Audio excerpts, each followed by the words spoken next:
ఈరోజు మనలో చాలామంది ఆర్థికంగా చితికిపోయారు, అప్పుల పాలైపోయారు, ఆర్థికంగా అల్లాడిపోతున్నారు. కారణం తెలుసా? నువ్వు చేసే పని నువ్వు శ్రద్ధగా చేయటల్లా. ఒకరోజు ఉద్యోగం వెళ్తున్నావు, మరొక రోజు ఉద్యోగానికి వెళ్తల్లా. ఒకరోజు పనికి వెళ్తావు, మరొక రోజు పనికి వెళ్తల్లా. ఒకవేళ నీకు పని ఇచ్చినా ఆ పని నువ్వు సరిగా చేయటల్లా.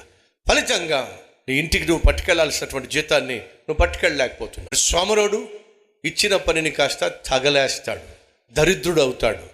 శ్రద్ధ కలిగి నువ్వు పనిచేయాలి, బాధ్యత కలిగి నువ్వు పనిచేయాలి, బుద్ధి కలిగి నువ్వు పనిచేయాలి. అప్పుడే నీ పనిలో నువ్వు ప్రతిఫలాన్ని చూడగలుగుతావు. బద్ధకస్తుని దీవించటం కానీ, బద్ధకస్తుని హెచ్చించటం కానీ ఇప్పటి వరకు ఎక్కడా కూడా మీరు చూడరు. బైబిల్లో అస్సలు చూడరు.